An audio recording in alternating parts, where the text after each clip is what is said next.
Okay.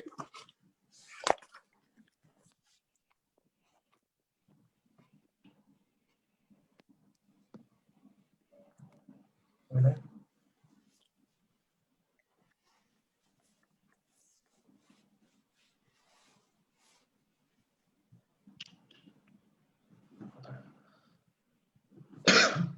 evening and welcome to everyone who has tuned in to our live stream today.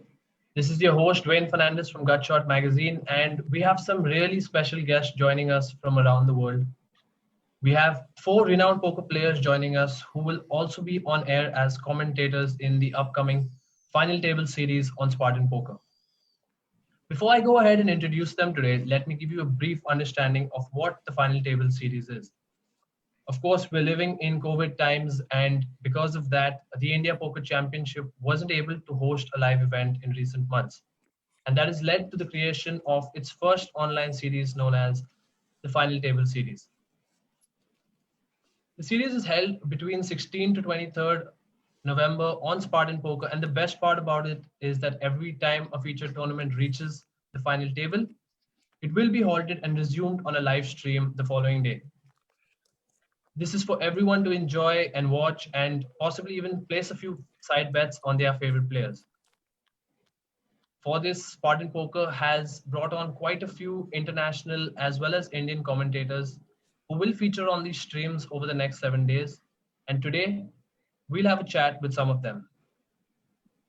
I'd also request everyone to keep their eyes and ears open during this chat because we have a special giveaway contest happening where you can win a chance to, where you can win free FTS tickets. Remember, it's a minimum of 8 crore rupees available in guaranteed prizes over the next 1 week. So going ahead, let's introduce our guests for today. The first one we're about to bring on air is someone with $2.5 million in live tournament cashes, including titles across the world and Asia as well, in places like Manila, Macau, and also an Asian Poker Tour title in Goa in 2012. Let's welcome London-based poker player Sam Razavi. Hi, how's it going? You okay? It's all good. It's all good. How are you, Sam?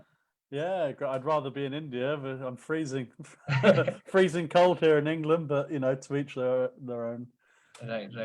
So, Sam, before we dive into the FTS and other poker talks, we know that you're also an actor working on quite a few projects. And apart from just being a poker player, you've also done projects, and you also have one coming up soon. So, would you like to shed some light on that? Yeah. I like to consider myself an actor just in general. That's how I get through life, by pretending everything's a fantasy. But yeah, I've got a couple of things coming up in terms of acting. I'm doing a film, but we've kind of shot it twice now, but the lighting hasn't been correct, and then with COVID, so it's taken several months already. So that's been postponed till next year. And I'm doing a pantomime at Christmas, which is just basically a silly theatre show. It's well, not at Christmas. It's meant to be up in the early January, but again, that's all COVID dependent. So yeah. Good luck for that. Sam, Thank let's you. go ahead and introduce our next guest.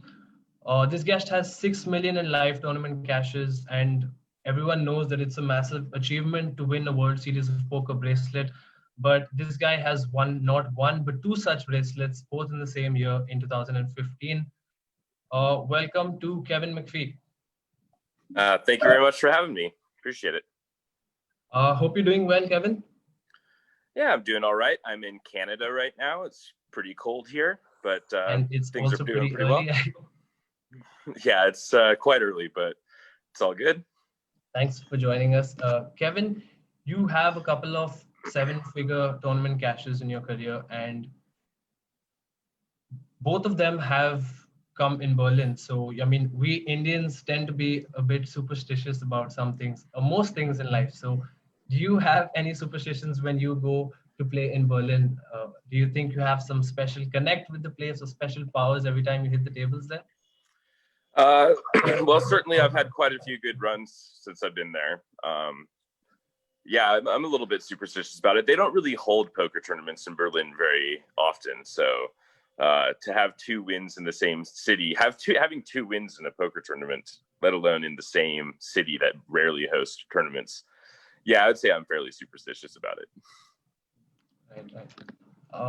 Guys, let's bring on our next guest, who is a full-time mother and a part-time poker player. She began her poker journey just a couple of years ago, and within those 2 years, she's gone on to reach number 4 in India's GPI female players list just a while back. She's come a long way. We're talking about Radhika Shankar. Hi. Hi, Radhika. Hi. Radhika is also a bit unwell, but she's made sure that she's reached here for this stream. Yes, Thanks a lot, Radhika. I just had a root canal done like 2 hours ago. But yeah, so I'm all anesthetized, I don't know what the word is. But yes, I'm pumped up with meds right now. So I don't feel any pain and I'm maybe a little extra happy. But yeah. How excited are you for this webinar with some of the biggest poker players and also for the overall FTS series that's coming up? First of all, I mean, for someone who's the new kid on the block, to be sharing a screen with the likes of Kevin and Sam over here and Ramesh, that itself is such a big deal, for the lack of a better word. It's just such a big deal for me. Yeah, I mean, and as far as the series goes and commentating, and I'm really looking forward to all of this. Like, I'm super excited. Might give these guys a little bit of a tough time, but I don't know. Let's see how it goes. I'm really looking forward to it. Right. So now that you've mentioned Ramesh, let's bring Ramesh on as well. He's someone who picked up poker over a decade ago during his MBA days in college. He's always been playing recreationally, but he's always been involved in the game over the last decade, right from playing live and online, and also backing and staking almost every non-poker player in the industry. Welcome to Ramesh Thotapalli as well. Hi everyone, so good to be here. Ramesh, we know that you've always been investing in some of the upcoming poker talents. So do you have your money on anyone in particular who you think can go on to win the medallions?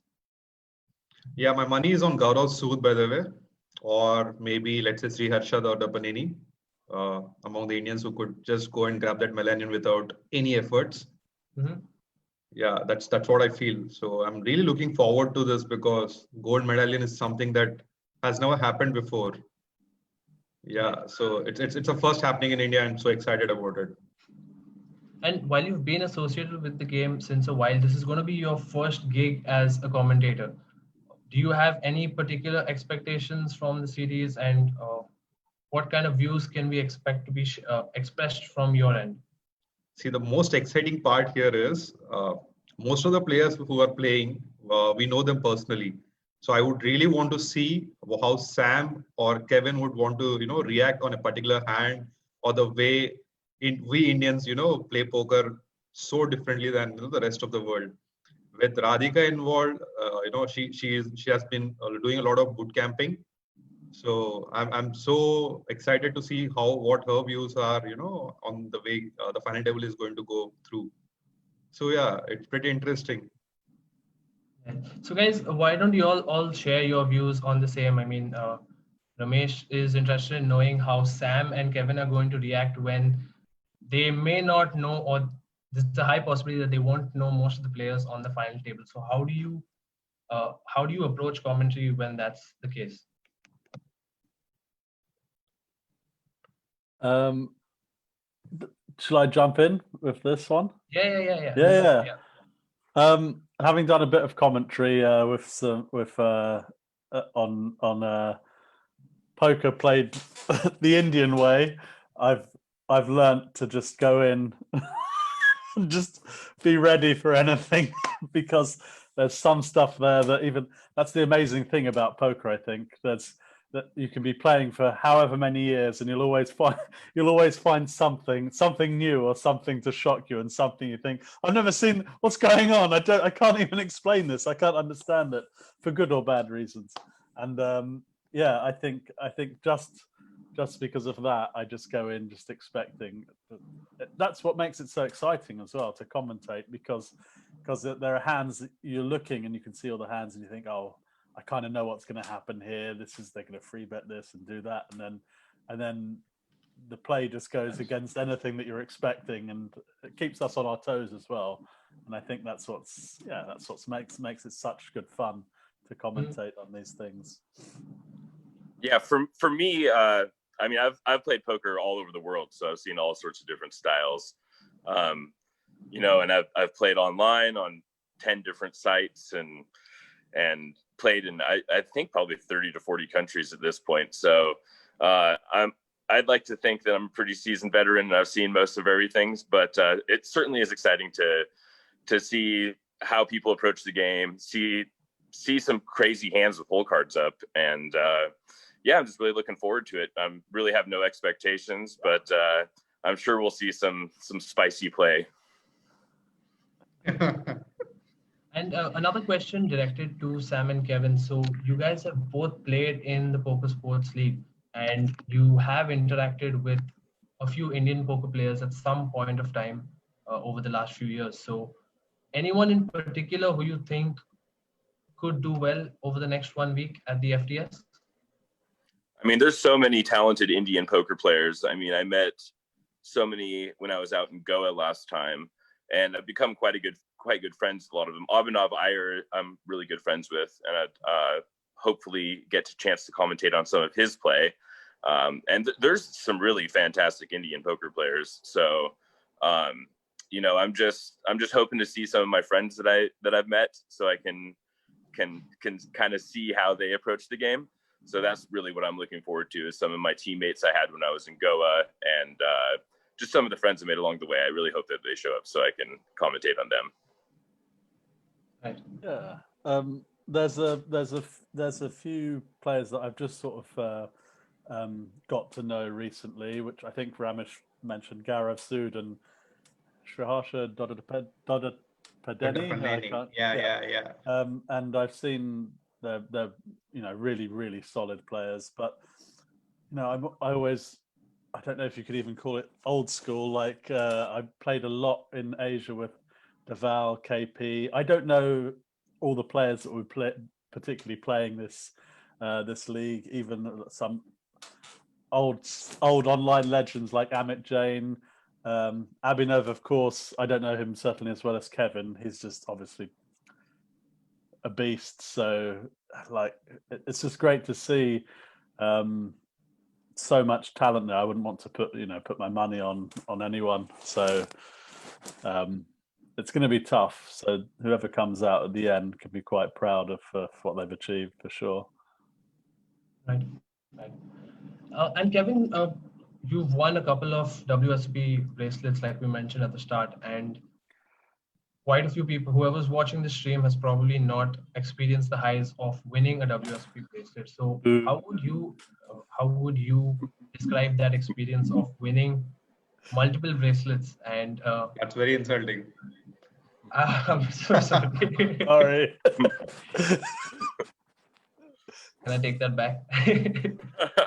I mean, obviously, when you get into poker, it's the crowning achievement. It's what you set your sights on, like personally, me, when I was at university, the reason I got into poker is, first I watched Rounders, and then I was watching World Series of Poker coverage, and it was a major goal of mine. And I had won my first title in the European Poker Tour 5 years before I won my bracelet. So I would go grind World Series of Poker Europe, and I would go to Vegas every summer and rent a place with a bunch of buddies and grind every event all day, every day. So, and I did that for 7 years before I finally won a bracelet. So it really takes, a lot of just sticking to volume and working it out. But, when I finally did win the bracelet, both of my grandfathers played poker.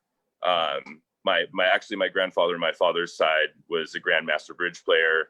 My grandfather on my mother's side, he was an expert cribbage player. We played cutthroat cribbage when we were kids, and they both passed away, so they weren't able to a few years before, so they weren't able to share the experience and know that I won a bracelet. But I really when I won it, I honestly just felt like my grandfathers were there with me, and I got it in for the bracelet.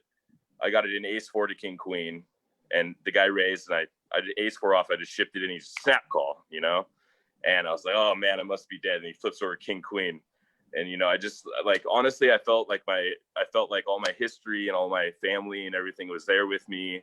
And also I had a huge rail of support. I have a lot of wonderful friends in poker. So when the river card was dealt and I finally secured the bracelet, I just honestly felt a huge sense of relief. And it was a huge high just having all my friends there to rail and support me. And it really was, I've been on tour for 7 years before I finally won a bracelet. So it was just really just a sense of relief, to get the pressure off. And I think that helped me quite a bit to have that pressure relieved when I ended up winning the second bracelet that same year. Right.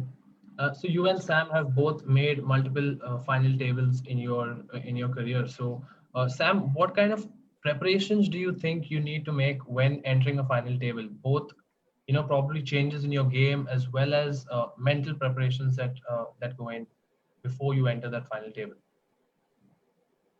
Well, I think it's always important to the first thing I always look at is, because at the end of the day, poker's about the money, and once you're on that final table, it's the business end. The first thing I'm looking at is where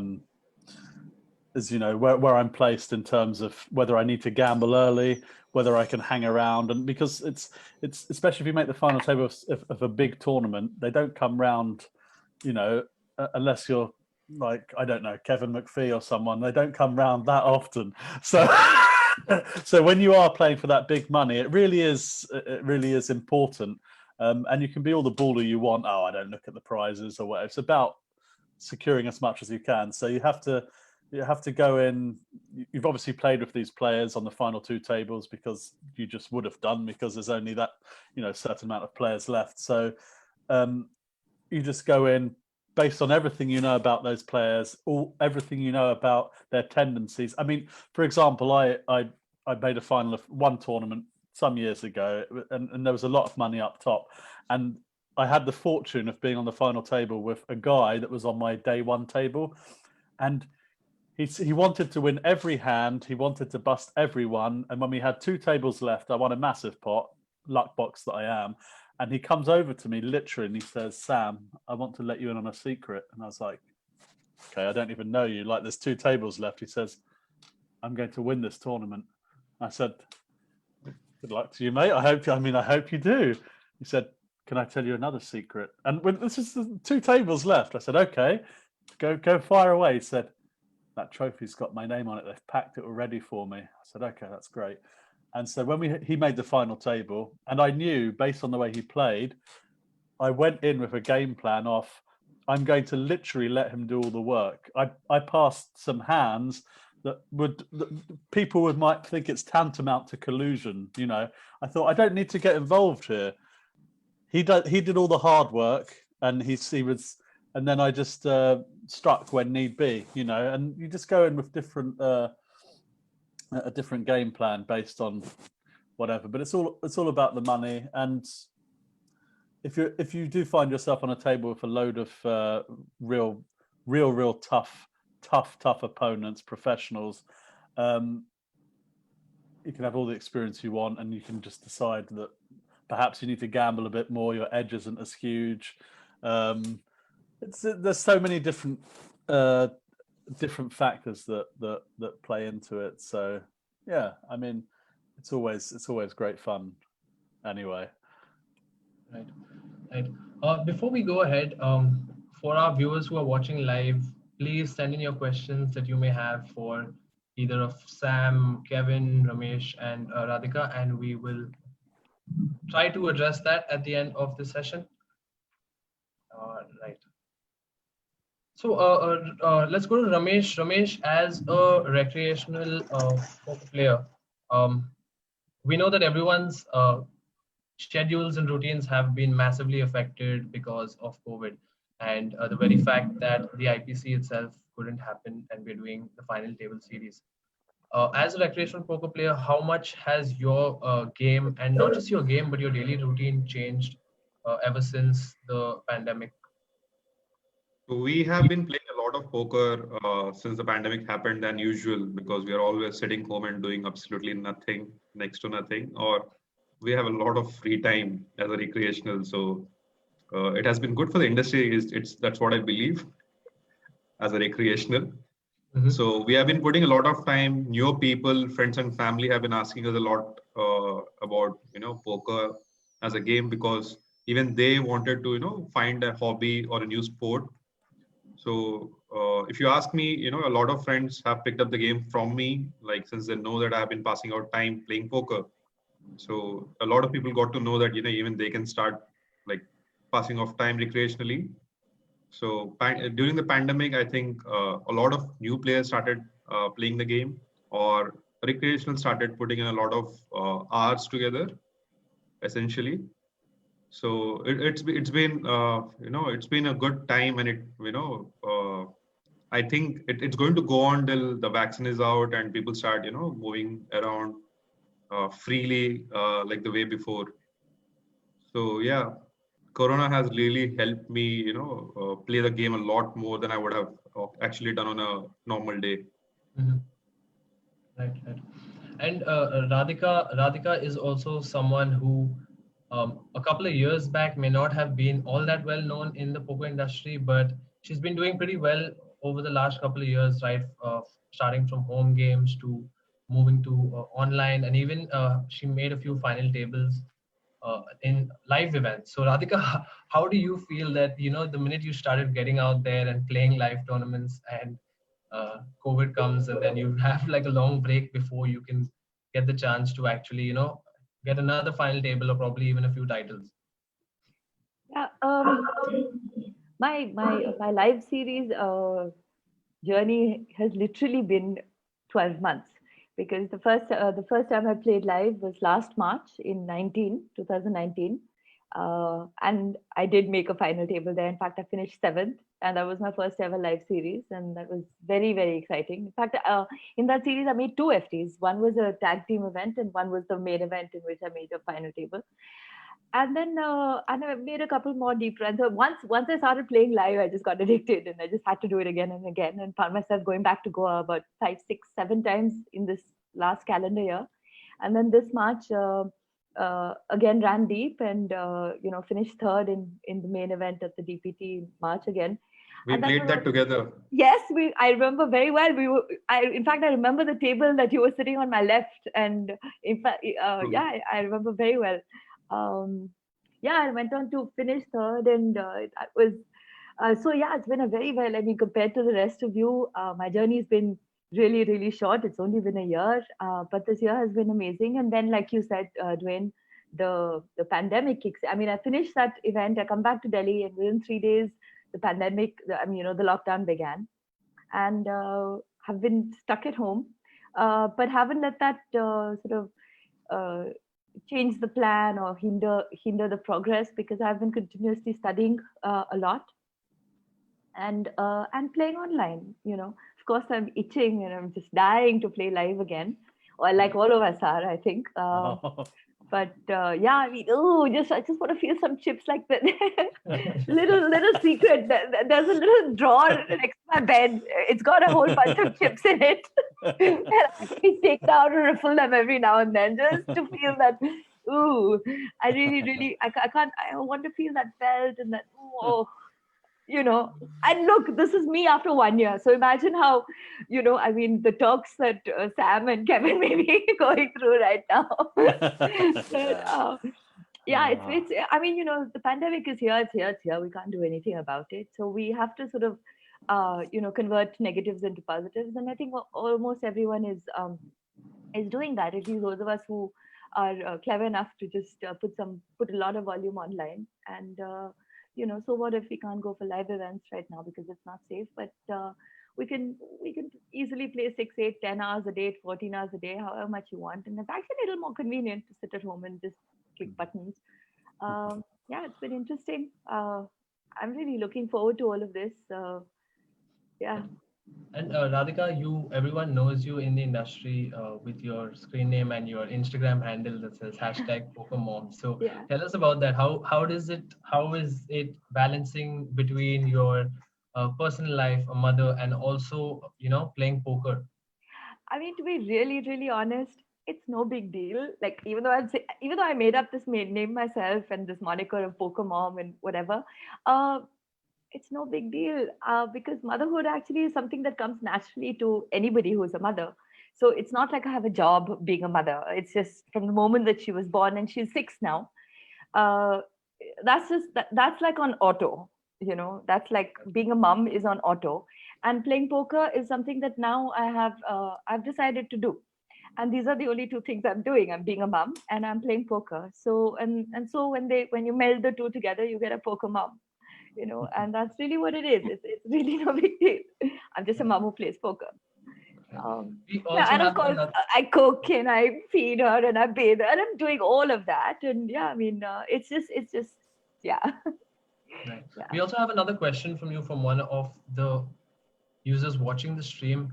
I'm sure you've got this question like 100 times before. It's about your opinion of female poker players in India, and Oh, yeah. yeah, how do you think? Where do you think we stand as compared to the rest of the world, and where is it going to go? How can it get better?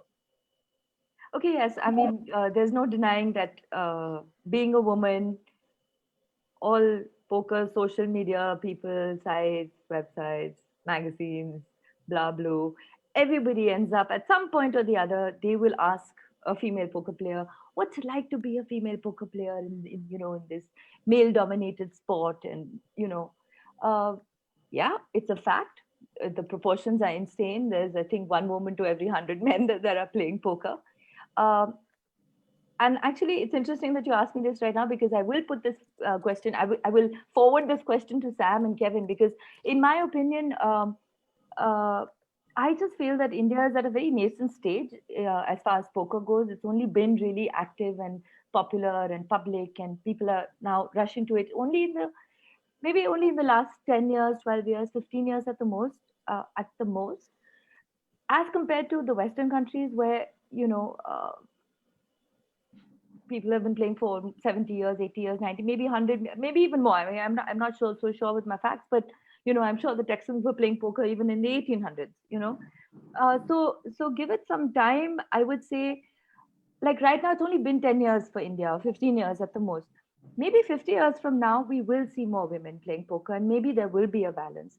And now, my question that I will now forward to our international commentators is that what is the balance like in the Western world? I mean, I do watch a lot of WPT and EPT and party poker, and I watch a lot of streams. I watch all the live events all the time, and there as well I see that whole hall is just full of men, and you see one or two women popping out here and there. There are still very few. um, so you know I'm not going to say why is that. Actually, I am going to ask you why do you think it is? Because in India, I mean, personally speaking, I know why this question always is directed in that very unsaid. There's always this very unsaid. There's this undercurrent that, India is still uh,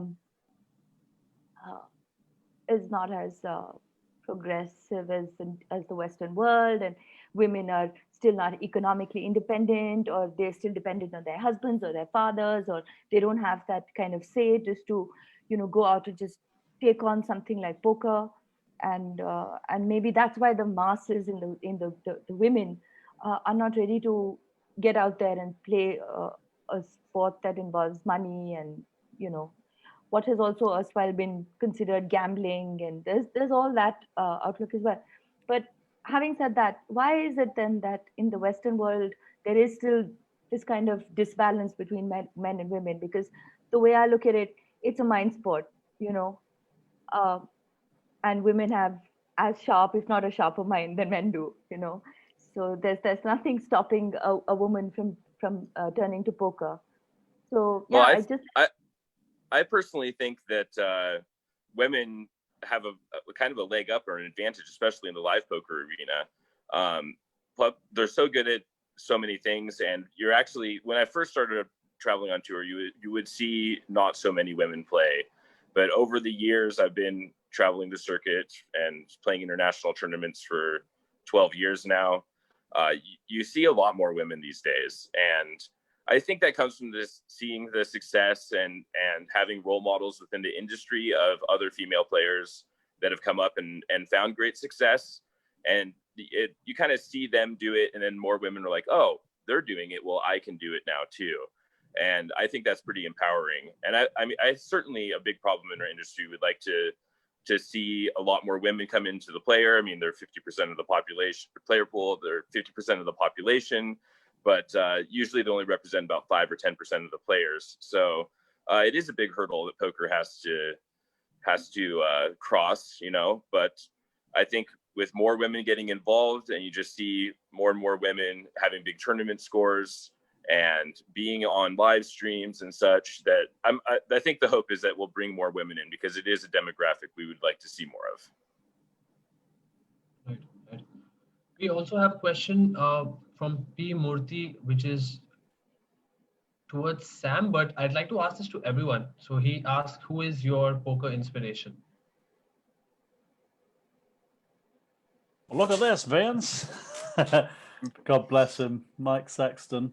I mean, yeah, going, if I went really further back, I mean, my dad's Iranian, and I grew up when I was about 10. I lived in Iran for a couple of years, and I used to see my dad sit around this big group of people, and they'd play a form of, it was basically 6+ Hold'em. Basically, when 6+ was introduced, I realized that's basically the game they were playing. But in terms of fast forward, whatever that did to my brain when I was 10, I don't know. But fast forward, it was literally watching those two main shows, the WPT, which was just a great show, the WPT of Mike Sexton, Vince Van Patten, and in the UK, maybe a bit lesser known, Late Night Poker. And it was, if I have to say really about the inspiration, it was, I think it really came from the commentator himself, because like Mike Sexton is such a legend, and I'd be tuning in just to listen to this guy and watch, and when you see those shows, that's what then you aspire to, and I want to try and, you know, be at that final table or whatnot. But, you know, I like many people, ended up starting live, and honestly, in those days, starting online, and then in those days, seeing this on TV was like another world to me. It wasn't something I think I ever thought I would end up playing on these big televised final tables or whatnot. So I think yeah, a lot of credit has to be given to all those shows. There's really no shows like it now these days. Even like going forward, when poker was even more well known, the original high stakes poker, and just the fun commentary that doesn't dig too deep into analyzing every hand to its absolute core. But yeah, I think. Yeah, as a short answer, it would be the TV shows and the original legends of poker that were on, you know, Esfandiari, Phil Ivey, the usual, that were on TV back in the day. How long ago was it now? A decade or more? A decade, yeah. I'm getting old. Yeah. Right. Ramesh, we have a question by Abhishek Pal. Do you see a bigger future for such online commentary for such events like the FTS? And is this the future of online poker? Of course, this looks like the future of online poker, and there's a lot of scope for commentators. Yeah, like, you know, this is going to be huge going forward, and we are glad that we are among the first. Right. And everyone who's watching, so Ramesh has also founded the group on the Facebook poker group known as Indian Poker Buckchots, which is, I think Ramesh would be the best person to tell us why he made it and how it's been doing so far. And also, Ramesh, you need to tell us what kind of views we can expect from you, or if I can use your word, what kind of bakchodi we can expect from you over the next 1 week while you're commentating on these events. So for Kevin, I think Radhika knows Bakchod group. Sam is part of the Bakchod group. Kevin, so he doesn't know what it is. So quick heads up is, this was a cult Facebook group that was formed, like say 3 years back, when a lot of people used to do a lot of foolish stuff online, and Sam was witness to it. Sam was witness to almost everything that happened in India. So they were so foolish, they were so stupid, they were so funny. And but then we used to have these really serious Facebook groups where the admins or the moderators wouldn't allow us to poke fun or make a joke. They felt a lot more offended. That is when I saw some space for creating this cult group. So what happens in this group essentially is a lot of sarcasm, a lot of fun being poked at the fellow poker community. So a lot of incidents keep happening within the industry. So we all make huge memes out of it. Like, we make big jokes, we make videos, we do everything and anything possible to mock them and make all the serious issues just fun. It's just fun. And there is absolutely no stopping, we don't stop at anything. So yeah, that's what Indian Poker Bakchots is all about. And it's been a cult fun group and very a successful one so far. And it's one of a kind. You wouldn't find such groups elsewhere. You're going to bring some of that flavor into the FTS. I am I'm going to put it on record. So I am not here to analyze hands. I'm here to judge people. I'm going to judge everyone. Right. So no one can just come to me and say you're being judgmental. Of course, I'm here to be judgmental. Right. We have another question from Anjan Ghosh, and he has asked us, Kevin, decision making on the final table. What do you rely on more? Is it your intuition, your gut, or are you still sticking to mathematics and probability?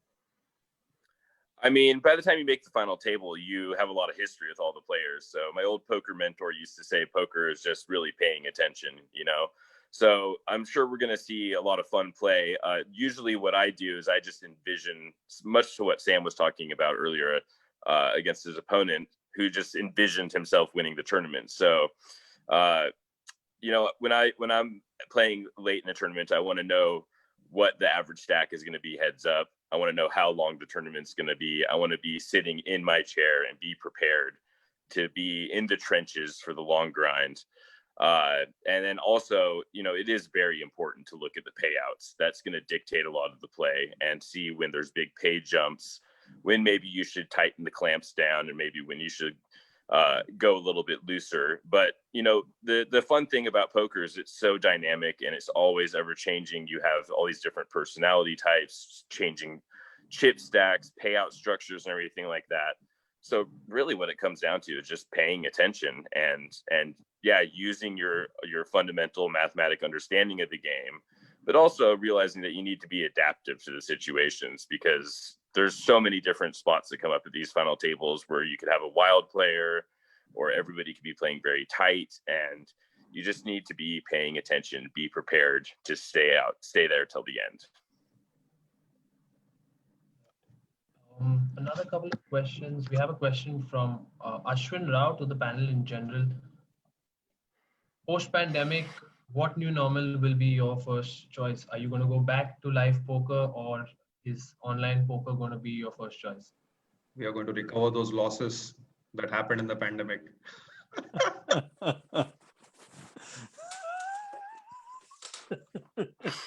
Right.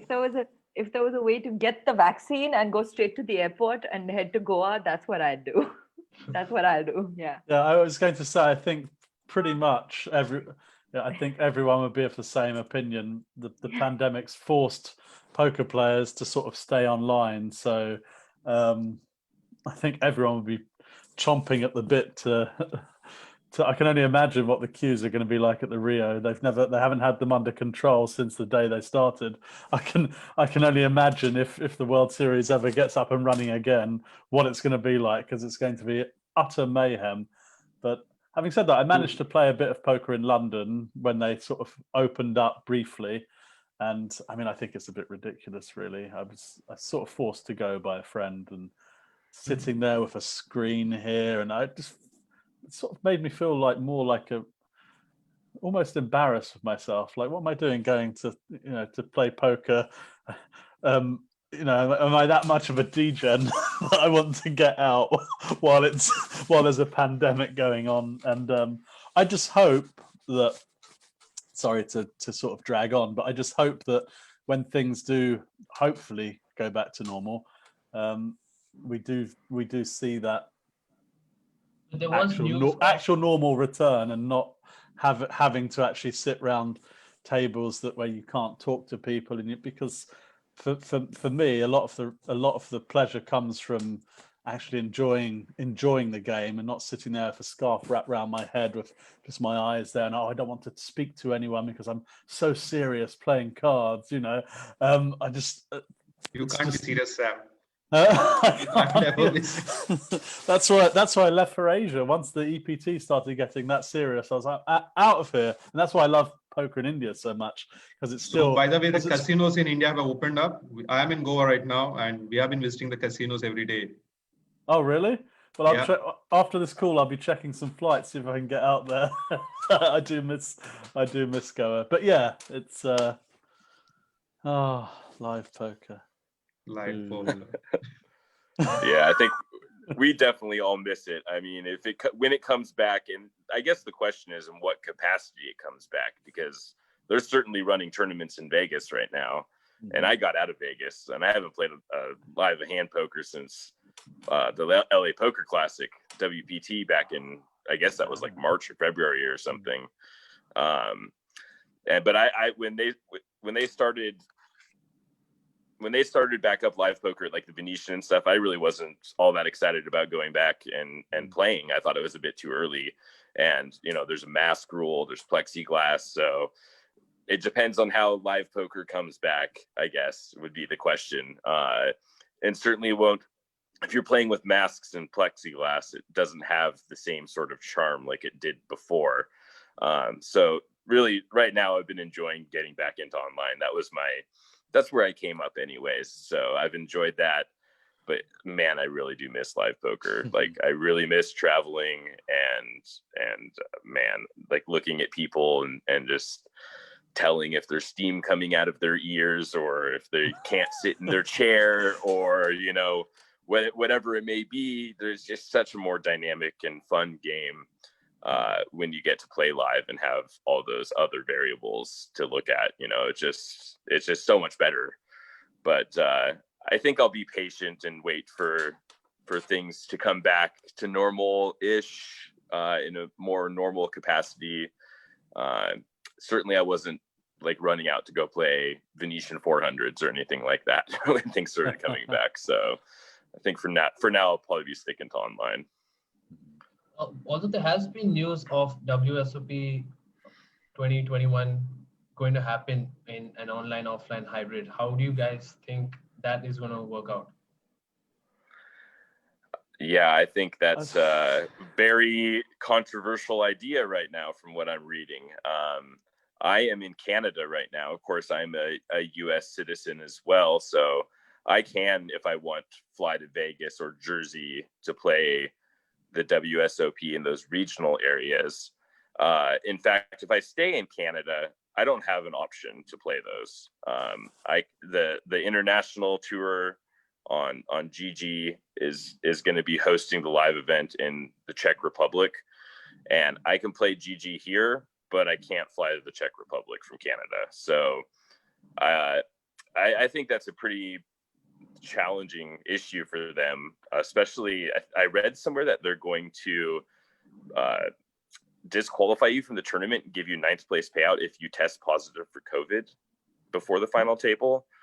So to me, that's just, I'll be interested to see how it plays out, but I think I'll actually be sitting this part out Yeah, it seems kind of interesting. Can I just quickly add to that as well? Because I mean, I might have lost the memo somewhere, but when it came up, because I heard from a friend a couple of weeks ago, he said my guy at Caesars, they're about to announce this main event. And then I saw it announced. There is going to be a World Series main event, and I don't know. Honestly, I'm not being sarcastic if I lost the memo, but I'm pretty sure there just was one. Like, and it was online, Sam. yeah, but this one isn't it also played online, and then the two winners play heads up. I kind of feel like if I'd won that main event of the year, and I'm like celebrated as the main event champion, which I'm clearly not, and then suddenly they say, "Don't worry, there is a main event this year." I'm probably going to feel like, oh, so you're basically saying I didn't win the main this year. There's a bigger and better one coming, and he's going to take all my glory, or she's going to take all my glory when they win that one. Do you know what I mean? I don't know if that's really a big deal or what, but it feels like it's a second main event to me. It really made no sense at all to me when I heard. I just thought, well, I don't see the need or the reason for it. It's kind of strange. And then the fact that it's played on two continents, and then the two winners are going to then come heads up. So actually, you win the main event, and then suddenly you go, and then you lose it heads up again. So I mean, it's any chance at a bracelet we take, I guess, or two bracelets in a year if you're certain people, but. But yeah, it's very sort of strange to me. And that's why I'm not being sarcastic when I said, did I lose the memo? I don't know if my lines got crossed somewhere. I thought the World Series was sort of done with this year. That was certainly my impression. I drove from Vegas down to Mexico and crossed the border in the middle of a pandemic so I could go play the main event because it was marketed as the main event.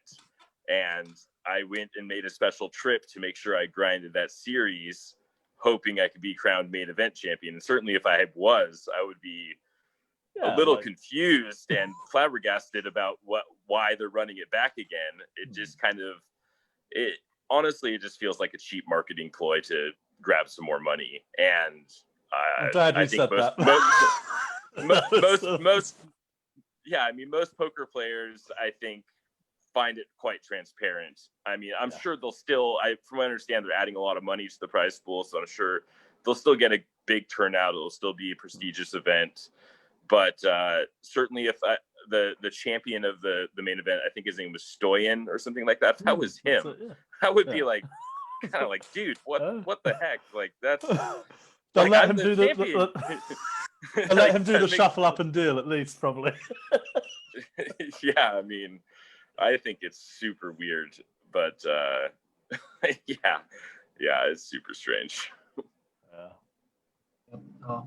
Guys, another question from Satyam Shukla, who's viewing the stream. He wants to know, how do you deal with downswing in poker? Radhika and Ramesh, if you could give us your views on this. Radhika knows a lot about dealing with downswings and... Thanks. Like, what? Dude, I've only been playing for 1 year. What are you talking about?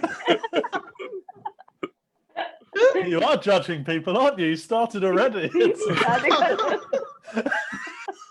wasn't lying. That's the sign of a good poker player, huh? Lying all the time. I haven't been playing enough to... I haven't been playing long enough to really give you any insight on downswing, because the message to Satyam, I think I have written a blog recently regarding dealing with downswings as well. So it's pretty straightforward. You have to take a pause and start analyzing, where it's going wrong. Is it the game? Is it the player pool that you're playing? Or is it your bankroll issues, or what state of mind that are you in? So having a chat with your peers let's say your fellow poker players or your friends who understand the game, who understand the entire poker environment, and analyzing yourself, where is it going wrong, is the first step towards understanding where it's all going wrong. Once you have a spot where you exactly know where it is all going wrong, you should just work on it and improve better. So, for example, let's say you're playing it bad, so you have a lot of Indian coaches, international coaches who are easily accessible.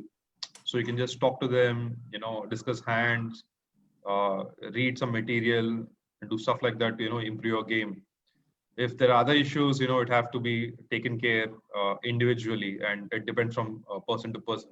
So identifying the problem, where exactly it is for me the first step towards avoiding a downswing. All right, thanks. We have a question from Donna Amok for Radhika. Radhika, she wants to know, how did you first get into poker? How did I first get into poker? I got into poker like most people do, which is that I just had a bunch of friends, and one day, I don't remember exactly when, but yeah, somewhere along the way, I learned how to play with them. Yeah, they taught me the game, just taught me okay, these are 2 cards, those are 5 cards, this is what happens, blah, blah, blah, blah, blah, and this is the ranking, and that's that. And we started playing, and we used to play a, very low stakes cash game at home, just with a very close bunch of friends and stuff. Didn't realize there was a bunch of sharks in that little circle of friends of mine. And one day, my husband learned as well. And one night, between the two of us, we for a 500 or 1,000 rupee buy-in, that was the buy-in of the game. In one night, we were like 70,000 bucks down. It was horrible. It was probably one of the talk of downswings. It was one of those disastrous kind of sessions where everything went wrong, and actually, probably now in hindsight, I can say that I didn't even know how to play the game properly. So that night, that was a big slap in my face, in our face. And that night, I sort of we had a chat and kind of decided that I told my husband, I said, look, wait, I wrote back to my friend saying that I don't want to play anymore. And in my mind, I decided that I'm going to get good at this game, and I'm going to, figure it out. And because I'm not a giver upper, yeah. So that's when I just started watching a lot of videos and started studying and reading and whatever. I lapped it all up like someone who's never seen food before. Like I just like and I do it till today. I do it till even tonight, till today. Even when I got home from the dentist, I lay down for 20 minutes and I was watching. In fact, Kevin, I was watching you. I was watching the old Berlin EPT 2013. Oh, no. Oh, it's not the Vanessa Salp stand, is it? No, man. Oh, that against the deuces, or... That hat. How could you call me? Oh, man. I go, how could you? Anyway, yeah. So, yeah, we'll get to that story as well. I really do want to talk to you about that. And then that's when I just started, learning the game and studying. And I made a couple of accounts on a couple of sites, including Spartan, and I started with the lowest buy-ins ever, and this was all just like a year and a half ago, right? A year and a half, at the most 2 years ago. Yeah, about 2 years ago. And I just started grinding. And one night I played a slightly higher buy-in, and I actually finished third. And I won 75,000 rupees, and that third place finish was 75,000 bucks. And that's when I said, hell yeah, I'm ready now. That was that turning point for me, because and it took me about 6 months to get there. And I made back that 75,000 that I had lost that night. And that's when I said, okay, now bring it on. You know what I mean? Like, and then then I played for about 6 months. I kept, grinding online little bit. And then a couple of things happened. Life happened, death happened. I lost my dad in January. 6 months later, I lost my mom. And this was all last year. It's all just happened. And poker sort of saw me through a lot of like I lost my dad and after in Jan, and then I went for my first ever series in March, and then I FT'd that, and then went again, and then I lost my mom in July last year. And 6 days after my mom passed away, I found myself back at the casino because my husband, talking about women in poker and all of that, it's all sort of, it's a story that all falls back into place because my husband was the guy who said, you're not going to sit at home and mourn and cry for your mom now. You go, because I had won a big ticket. It was the WPT or something like that. And I had won a main event ticket through a satellite. And he said, just go. Get out of here. Go play. Keep your mind off. Just get the fuck up. Sorry. Get the hell out of here and go do what, is going to keep you happy, and I did that. And so sort of poker kind of became my best friend in this last 1 year. And it's really been there it's allowed me to focus as well as defocus when I've needed to.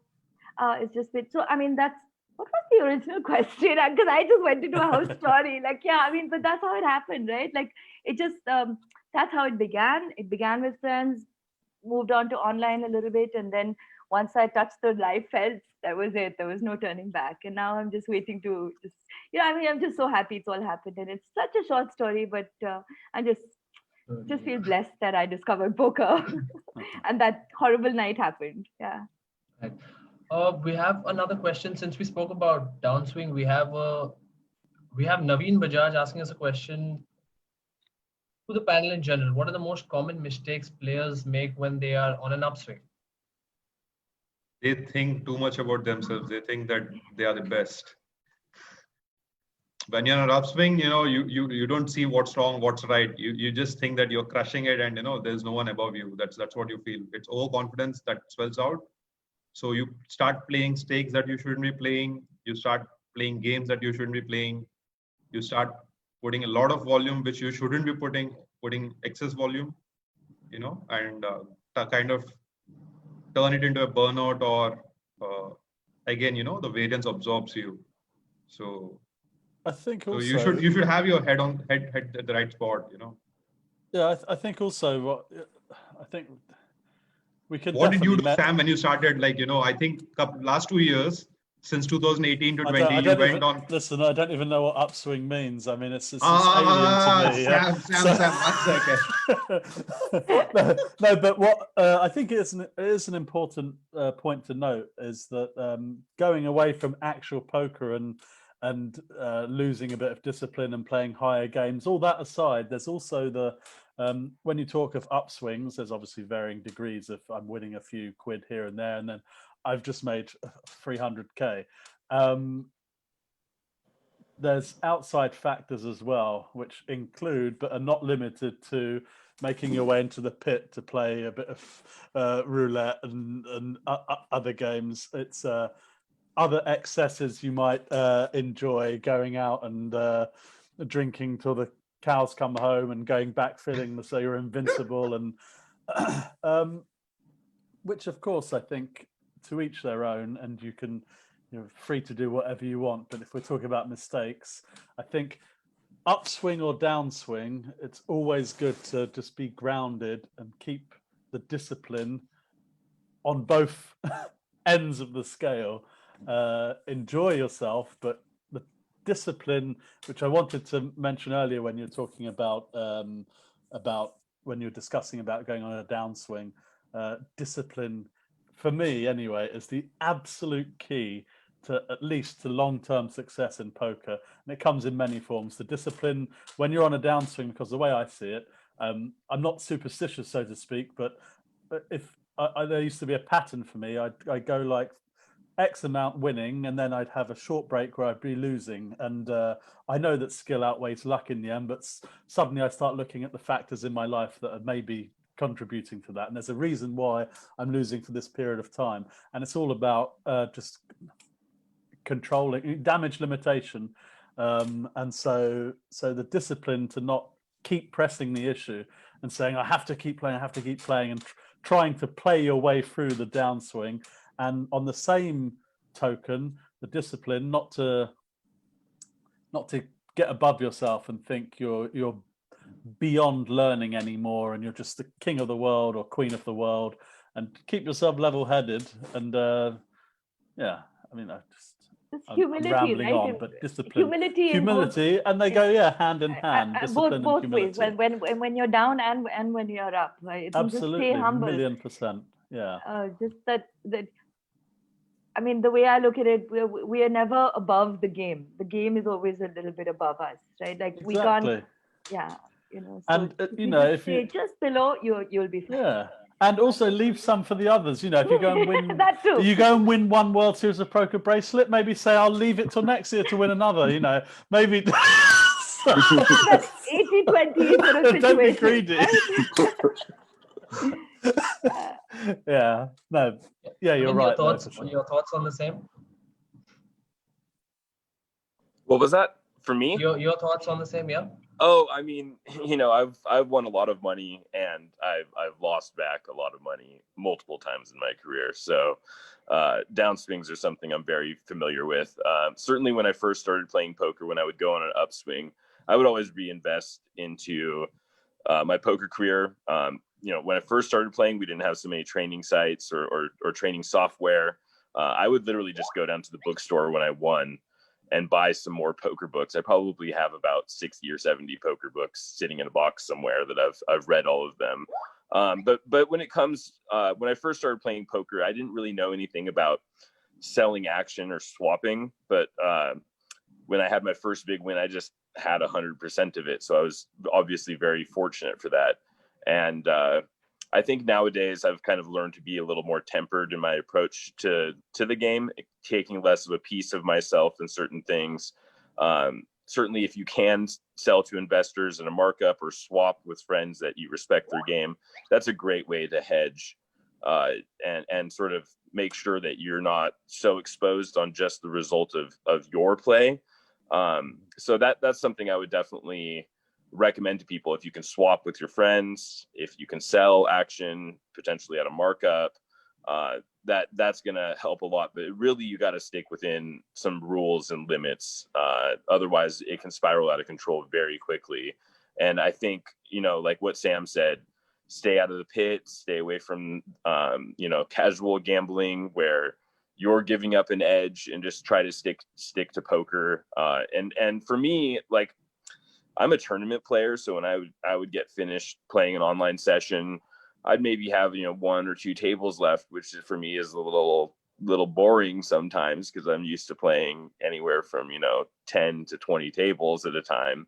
And I think I kind of had the tendency in the past to hop into cash game or something like that. And I kind of learned to not do that anymore. Just keep my attention on the thing that I'm focused on. And that usually helps. But downswings come, you know, and you can't prevent them, especially when you're playing tournament poker all the time. You're only cashing, you know, 10 to maybe 20% of the tournaments that you play. So there's just an incredible amount of variance. And then, you know, when you hit a tournament, that's more resources for you to weather the storm of tournament poker. And you really can't be trying. I mean, certainly you can take some money out and do some nice things for yourself, nice dinners, maybe buy something, but like, you want to be kind of careful about taking too much money out and not moving up stakes super drastically, because you just don't want to get any exposure towards your bankroll in that sort of way. So I think sticking within limits and then maybe, you know, potentially selling and swapping is really just really smart and super necessary if you're going to weather the storm. And I'll tell you, in 12 years of playing poker and being on the live circuit, I've seen so many people that are very talented poker players come and go. And it's usually because they weren't staying within their limits. They were staying out of the pits. They were, you know, doing a lot of really foolish things. So just try to be smart and realize that there is a lot of variance in poker. So when the upswings come, don't get too much of an ego, because like our friend said here, the game will humble you. You know, it has a way of doing that. Well said. Right, guys, we have just about a few minutes left, so we'll address just one more question. But before we get there, I want to remind the viewers of the stream, we mentioned a contest. We're going to be giving away 3 tickets to FTS 1. All you guys need to do is just comment on the stream, and 3 lucky winners will be announced tomorrow afternoon. Right. We'll come back to one last question to end this on. Funny note, we have Saswata Biswas who has asked the panel the most funny user, the funniest username that you have ever come across in online poker. This is directed to everyone, whoever can think of something. Oh like man. I don't know if I don't know if I can say it on the stream. Yeah, I don't know if I can say it on the stream either. I want to. So I'll tell. There is this one very funny ID on Indian side. Sam and Kevin wouldn't know. So it's something mocking Phil Hellmuth. Okay, so that's the name. The name goes like this. It's Phil Hermouth. So it's Phil Hellmuth. Oh dearie me! Honestly, is it past 7 p.m.? You're not allowed to do. And it's written like PHILLPHERMOUTH. Oh That's dear. good. Gross. Yeah, I think I saw That's one another kind of this downswing. weekend. I saw one this weekend that was like, it was a reference to the Donald Trump tweet where he tweeted something like Covefi or whatever. Yeah. COVFEFE, and it was Covefi 19. And I thought that was pretty good. I saw him playing a lot of the super high stakes tournaments on GG, but Covefi 19, that was probably one that gave me a good chuckle. I think there are some. When I see some that give me a chuckle, I sort of screenshot them. But usually they're ones that relate to sort of in jokes that no one else would even like outside of that wouldn't even find funny. They say, "What are you even doing?" But oh, actually, not funny, but really clever. I was playing on, and funny you mentioned about the Covefi. There seems to be during this pandemic, loads of these usernames have come up online. COVID this, COVID that. But one username I found on when I was playing the World Series this year was there was a person with the username sitting out, and it folded around to me, and a few times I kept shoving on his or her blind. I thought, why is the time bank going down? And then I realised the username was sitting out. So I think that's a really really, and I don't know why it was even allowed, because surely something like that would even be taken. Yeah, I don't know. I've played against sitting out before. Yeah, but yeah, I'm sure there's many more, but I just can't remember. Yeah, so many of the ones that come straight to my mind are just not appropriate for this conversation. So, you know. Right. Guys, I think that's all the time that we have for this stream. Thank you so much for your time, Sam, Kevin, Ramesh, Radhika. Thanks a lot for today. And everyone's going to get a lot more of you guys over the next few days. Everyone who's watching, we have the IPC Final Table Series on Spartan Poker from 16th to 23rd, as 8 crores guaranteed over the next 1 week. So please don't miss it. The satellites have in fact already begun today. So go ahead, start grinding, and good luck to everyone for the grind. Guys, thanks a lot for your time once again. Thank you for Thank having you, us. See you Thank you, tomorrow, day after on the first stream. Thank you. Looking Thanks forward a to lot. it. Bye-bye. See you, gentlemen and gentlewomen. Thank you.